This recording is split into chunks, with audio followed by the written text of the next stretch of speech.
Hey, you. You're finally awake. G'day Smut Squad and welcome back to the channel. Today I am looking at the Game Boy Advance and giving my thoughts on what I think are the top 20 GBA games of all time. Before we go any further, if you think I deserve it, please remember to hit that like, hype and subscribe button, as well as listen to the weekly podcast and join our free Discord. Now this list is going to be highly subjective because some of you are going to be going, no, you've not put this game on, no, this game is in the wrong position, and that is completely fine. I grew up with the Game Boy Advance, however there are still plenty of games I've not played, as there are going to be a lot of games missing on this list. Now we will go back and probably do this in maybe a year, 2 years, because I am playing Game Boy Advance games constantly, well, and other games for the podcast. So no doubt as we go through this list is going to change. But let me know what you think your top 5 games are, because I want to hear you and why. Let's get into it, shall we? The top 20 games for the Game Boy Advance. At number 20, it's Drill Dozer. This is made by the same people who made Pokemon, Game Freak, and you're basically on a quest to try and get these jewels back from these thieves. And essentially you're going around with a drill. Yes, that's the big iconic thing in this. And what I found cool about this game is that, yeah, the drill is used as the central item, because, of course, it's called Drill Dozer. But you can drill either clockwise or anti-clockwise, and essentially it becomes a bit of a puzzle game. You can use the drill to attack, you can use the drill to explore, and you go find extra drill bits which make it even stronger, allowing you to go through much more of the level. It's a very cute game that I really enjoyed playing, and it definitely has that Pokemon feel to it, and it's a real shame we never got any more after this, because I think this is an absolute hoot. At number 19, Mega Man Network Battle. Yes, some of you are going to be going, what? This shouldn't be in the top 20. And whilst I agree, the overworld stuff and the story aren't exactly the highest prestige this game could be, the battle system is incredible. I love the card system, I love how fast it is. I had no problems playing this game, it was so much fun, it's right on my alley, it's Strategy 101, but it is so fast. And as you get through it, the battles get harder and harder and harder. Now, I've only played the first network battle, and I know there are more of them. So as we probably go through this is one of the first ones I kick off out the list, because I'll be replacing it with its predecessors. But let me know if you actually think these games are good, because I'll tell you what, the overworld music when you're going through the game in the offline mode, oh my god. I wanted to literally jump out of a window because it's the most annoying tune I've ever heard in my life. And you hear it constantly throughout the game. Just Google it and YouTube it. Actually, do you know what? I'm putting it as the... No, I can't do that to your ears. Just YouTube it and see, and you'll agree with me straight away. At number 18, it's Mario Kart. Yes, I put a Mario Kart, and I only put it at number 18. And the reason for this is that I don't have too much experience with it. I have played it, but I need to go back into it and give it more of a go. But it's Mario Kart, what do you expect? It was one of the first games that came out for the Game Boy Advance. But this one actually feels like more old school Super Nintendo Mario Kart. Now, I don't have the best experience with old school Super Mario Kart because, my god, the controls are hard. And this definitely feels like that. It doesn't feel like the N64 one, so it's a bit of a shock for people who thought you were going to be getting that. However, it's still Mario Kart. It's still fast, it's still polished, and it's still a quality game. When I go back to this and play this once again for the podcast, I can imagine this will probably go up the list a little bit more. At number 17, it's Sonic Advance. I should also just say quickly, if I'm sounding really croaky today, I apologise. I had football, first game of the season. My throat is killing me because I do a lot of shouting as the goalkeeper. But either way, Sonic Advance. So yes, the blue blur came onto the Game Boy Advance and shocked a lot of people that, hang on, he's a Sega character. He was never going to appear on a Nintendo console, but he did. Using the same aesthetic as the Sonic Adventure games, Sonic Advance is absolutely fantastic. Whilst they did try and port Sonic 1 to the Game Boy Advance, which is one of the biggest disgraces I've ever seen, Sonic Advance is incredible. Sonic and his friends are all here, and they all play differently, which means you can tackle the zones in different ways. But as this is a Sonic game, it is fast, it is beautiful, the bosses are fantastic against Robotnik, and I absolutely love it. For Sonic's first appearance on the Nintendo console, it was a great debut, and did so well we got so many more of these advanced games, and yes, they'll probably take over this one when I go back to play them. At number 16, it's Tactics Ogre Knights of Lodis. You play as Alphonse, who eventually you do find out is linked to the Tactics Ogre games. I'm not saying in what way. But this is a game I didn't even realise was on the system, because again I was playing so many games, so I suddenly googled, and hang on, there's a GBA game for Tactics Ogre, and I instantly went to it and instantly blitzed the thing. And if anyone's thinking what this looks like, it's basically Final Fantasy Tactics Advance, because they're the same people that made it. It's a brutal strategy game with a brutal plot, probably not as brutal as Tactics Ogre, but still a good fun. I don't think it's as good as those games or as Final Fantasy Tactics Advance, but I still enjoyed it, and if you're into tactical RPGs, then you should definitely give this one a go. At number 15, Castlevania Circle of the Moon. This was one of the first games I got for the GBA along with F-Zero, and at first I didn't really understand how to play it because I wasn't a big Castlevania player. But going back as an adult, I really appreciated how good this is. You play as Nathan Graves as you're basically tasked to find your mentor, one of the Baldwin brothers. And whilst this isn't a Belmont game and has been actually destroyed from the canon, it's still good fun. The graphics hold up, the music holds up. Oh my god, the music in this game is so good. There are 3 Castlevania games and there's going to be one more making an appearance. The second one, that's not making this list. I don't like that as much. But this game captivates me. Again, I played this for the podcast and I still think it holds up and looks beautiful considering it was one of the first games for the Game Boy Advance. I would recommend if you're into Castlevania giving this one a shot. At number 14, Wario Land 4. Yeah, some people are going to be thinking, why is this one so low? Well, because there are typical games that I like, and if you've been following me on this channel long enough, you know the type of games that I'm into. But Wario Land 4 is still an incredible treat. Wario, we all know, is basically a bit of a pig. He doesn't care about hygiene, he doesn't care about anything else but money. As Wario, you found out about a pyramid and you need to go and get all its treasures.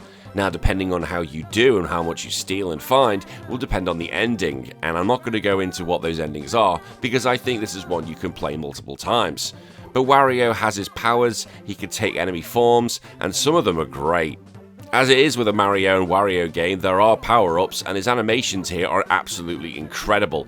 I hear he's the most expressive he's ever been, and yeah, I think he really gives Mario a go for some of the games on the console. At number 13, it's Golden Sun. Yes, again, people are going to be considering why is this only at number 13, this should be higher, but I can understand that. But Golden Sun for me, I enjoyed it and I really did, but I haven't played the second one as of yet. Your story follows Isaac and friends as they're basically just trying to save the world, and when I actually completed the game I went, oh, the game's finished? And I didn't realise it was only halfway through. Golden Sun itself is a technical achievement because at some point in battle the console starts falling apart because the frame rate is like, I can't do this anymore. But also the fact that you can do a lot of puzzles on the overworld. One thing that does annoy me is that all the characters and all the people you talk to sound like Pingu. You just play it and you know absolutely right. The battles are intense, and with the genies called Dijin or Jin, Daijin, Jin, I've always called them Dijin. They can change how your character plays, or you can use them all and summon massive entities to come to a battle. The game is tough and the puzzles are challenging as well, but it's certainly one I'm looking forward to when I play the second Golden Sun, which I know is on Nintendo Switch Online. At number 12, Advance Wars. Yes, I love Advance Wars. I know the second one is there, but I've not played that one yet. Advance Wars is a tactical army game grid-based one, which originally came from the Famicom Wars, and I think this is great. The Advance Wars needs more titles. You follow Andy and basically you're trying to save your world from being destroyed, your island from being destroyed, and you have your own little crew and you're basically telling your men to go and die for you. Yes, a lot of characters die in this one, none of the main characters, just loads of your soldiers you just send to their death, and it's all done in a cutesy cartoony way. So war is fun, so don't worry people, it's all fine that people are just dying in front of you. But the battles get intense, especially towards the end, where really it is difficult. That's one thing this game doesn't show you. Considering this game has their anime approach to it, it is a very difficult game, especially on the higher difficulties. But if you like your tactical games, this is definitely for you. At positions 9, 10 and 11, I'm grouping them all together, are the 3 Fire Emblem games, including the Japanese one. The reason why I put these all together is that they're very similar in their gameplay. There are minor differences between the 3, but in reality they all play is very, very similar. If you played one, you'll be able to jump into the other 2 straight away. I enjoy their stories, I enjoy their gameplay. 2 of them are linked. The Burning and Binding Blaze are linked, and then the Sacred Stones is a completely new story where we meet 2 twins who are basically fucking each other. I don't care what anyone says, they're definitely porking. But these were great introductory games. You can play them all on Nintendo Switch Online, and I recommend it because, well, Fire Emblem's great. The first Fire Emblem game that appeared on the GBA was the one that actually got it reinvented on the West because it was completely dead. No one really had any interest in it apart from in Japan. And thanks to this game and then Fire Emblem Awakening on the 3DS, the series became what it is now, an absolute juggernaut, and we all love playing it. At number 8, it's Pokemon Ruby and Sapphire. Yes, we all knew Pokemon games were going to appear on this list because it's me and I love Pokemon. I was one of the best in the world, and I'll keep harking on about that fact because it's a great fact. But Pokemon Ruby and Sapphire unfortunately weren't the best when you consider what it actually meant for the fans. A lot of people started putting the game down because they didn't think it was as good as Generation 1 and 2. I still enjoyed Ruby and Sapphire. I enjoyed the characters that you meet. I ended up getting both versions of it because, why, I was that bitch, that's what I did. And there were loads of new Pokemon that were introduced, including godlike Mudkip, who was one of my favourite Pokemon of that generation, and some of these Pokemon, especially Flygon, are still beloved by the community today. Poor Flygon, you will never get looked again, will you? You poor, poor creature. However, there is another game linked to that, which is in a much higher position. At number 7, Pokemon Fire Red and Leaf Green. Yes, we are getting another Pokemon game, and there might be another one. But Pokemon Fire Red and Leaf Green were basically remakes of the first games with the new Generation 3 engine, and it basically, in my opinion, are the definitive ways to play the first games. They basically take it all, give it a new patch of paint, new graphics, new abilities, and it's fantastic. Going back to Kanto again with a new slick of paint, oh, it just looks so beautiful. I know we had the Let's Go games, but they can piss off. I didn't like them. They're baby's first Pokemon. This, for me, are the definitive ways to play the Kanto version. And we also got some additional content in the Sevi Islands, and eventually you can start getting the Pokemon from different generations in here. But it's also the only way, with this game, you can actually get a full Pokedex, because you can transfer Pokemon from this game into Pokemon Ruby, Sapphire, and Emerald to actually complete your set. At number 6, The Legend of Zelda Minish Cap. I know some of you going, at number 6 only? How dare you? Well, yes, I know, it's still a quality game, don't get me wrong. I just don't think it makes my top 5, I really don't. Now, this was Capcom's second go at making the Zelda games, and I don't know why Capcom don't have more fun making this. It's a very, very cute game where basically the whole gimmick is that Link can shrink down to the size of the Minish people. But you also have a partner, and unlike Navi, your hat is now your partner, and he constantly chirps you throughout the game, and I like him. He makes me laugh. The big gimmick of being able to shrink to a little person is great because then you get to see the world and how they see it, and also it's been used for some of the puzzles in the dungeons and the overworld. I'm all for this. It's even used in some of the bosses as well, which is a great way of doing it. But seeing the world in two different perspectives and having a great little story, I love it. It's just a shame we don't go back to that world, and a shame that Capcom really don't get more of attention making these Zelda games because they clearly get exactly what the franchise is about. At number 5, Metroid Fusion. Now again, some people might have this a bit higher, I don't. This is a Metroid game, but a little bit different. Where Metroid is pretty much known for its exploration, this one is a little bit more linear, and I didn't mind that because I can do it episodically depending on I'm playing on a GBA. The thing is here, this is set way in the future where Samus is now very vulnerable because she's had Metroid DNA. Samus is now vulnerable to the X-Virus because basically the X-Virus is what the Metroids were originally created for, because the X-Virus is just take over everything. And by take over, I mean everything. They even take over part of Samus's suit and make an old clone of her, and that's stalking you around the halls, and it's absolutely creepy as anything. That's some of the most atmospheric scenes in the whole game. When you first see the Samus clone, you gotta run, because you can't fight it one bit. But eventually, as the game goes on, you get your Ice Beam, and it's hilarious, because throughout the game, the X-Virus comes after you, and then when you do get the Ice Beam, you're like, come on, fuckers! Come on! Come on! You wanna fucking go? And it's hilarious, because all the X-Virus is running for their lives, because they don't like ice, and oh my god, do they hate you. And just having that sweet revenge to get him, it's that Robert Downey Jr. meme all over again. And number 4, Castlevania Aria of Sorrow. I don't think there's any disagreements that this is one of the best games on the GBA, and really sets it apart as one of the best Castlevania games ever made. Here you play as Soma Cruz, who's this Japanese anime fanboy who goes into Dracula's castle because it's here. It's like, oh, there's Drac's castle. And this is set way in the future, and as the thing goes forward, you start finding out there's a little bit more to him than meets the eye. But what sets this game apart is the fact that you can start taking on the abilities of some of your enemies. But taking on the abilities of the fallen enemies gives this game such a unique twist, because it means you can play this in so different ways. Like, I used to basically have this huge sword which came down in an arcing style, and I used to love that thing. But there are plenty of different monster abilities that I never even checked out. There is a secret ending if you're very careful and look at all the text and basically do a lot of discovery. It's Symphony Night all over again, but I recommend you really look at that secret ending because it's cool and it fleshes out the lore a lot more. We did get a follow-up game for the DS for Soma Cruz, I've just not got round to it yet. At number 3, Pokemon Emerald. Yes, it is the last Pokemon game on this entry list, and I love Pokemon Emerald because it is the complete version of Pokemon Ruby and Sapphire. Here they've taken the base games and pumped them up to 11. In Pokemon Emerald, they flesh out the story of Team Aqua and Team Magma, as they are actually both involved in the story, which is really good, properly this time, rather than just like you basically fighting one or the other. Here you're fighting both of them at the same time. And they also make Rayquaza a focal point of his story, and I love that because Rayquaza is one of my favourite Pokemon, well especially Mega Rayquaza, because that thing is goddamn awesome.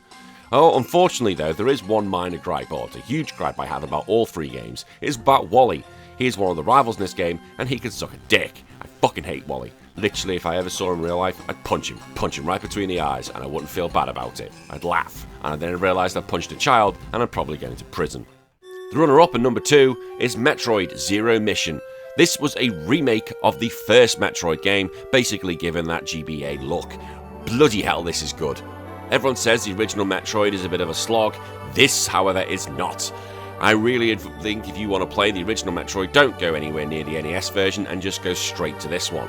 Now, don't get me wrong, the Metroid version is pretty cool because it was the first one, but this is how you play it. If you wanted a classic version of the game, this is how you play it. And in my opinion, people will argue this is better than Super Metroid. That's a conversation in the comments below.